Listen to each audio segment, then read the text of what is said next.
Donald Trump's campaign has released a statement saying that the former president is fine and that he's being checked out at a local medical facility.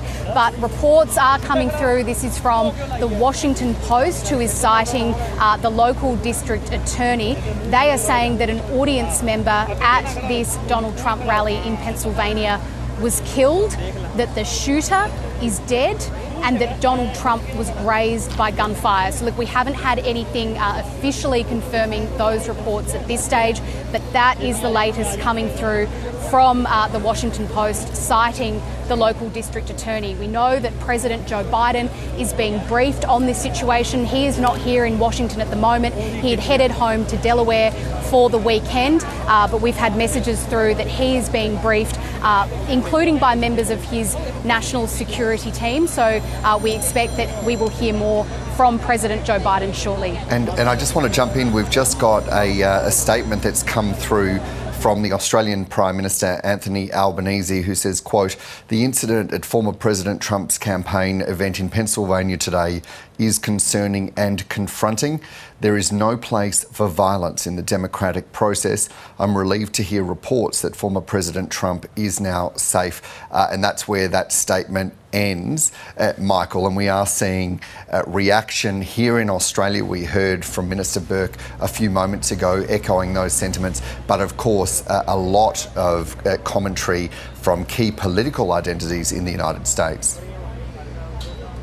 Yes, indeed, and that's starting to flow through as well, Dan. We have Hakeem Jeffries, who is the Democratic leader in the House of Representatives, going to X with a statement, and I'll read it whole as follows. He says, "My thoughts and prayers are with former President Trump.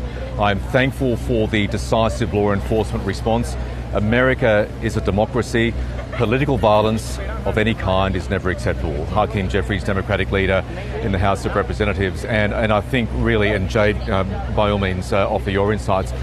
It has been such a volatile, and you know it more than most, having been based here, toxic political environment. And sure, it's fine to have robust back and forth, but this is completely the next level that nobody wanted to see reached. Absolutely terrifying experience for everyone in that crowd. We had a reporter at this rally in Pennsylvania. She has described the chaos and the confusion that followed. It wasn't immediately clear whether or not this was gunfire, but she said she and others immediately crouched down.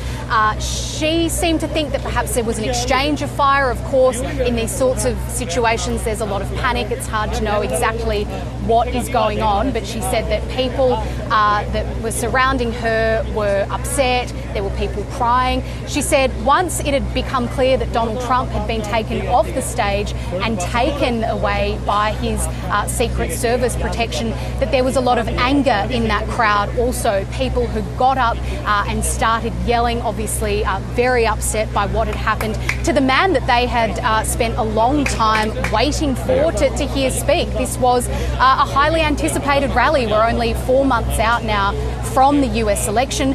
Just next week, Donald Trump is going to be officially confirmed as the Republican nominee. So she said that when it came to security, that there were a lot of people. This was a showground where this rally was being held, that you did have to go through a metal detector. Which you normally do for these sort of rallies, exactly. Right? I mean, this is the United States, and this is a country that has a long history of gun violence. So she said that you did have to go through a metal detector, that you couldn't take large bags, which again is very standard for these sorts of very large public events here.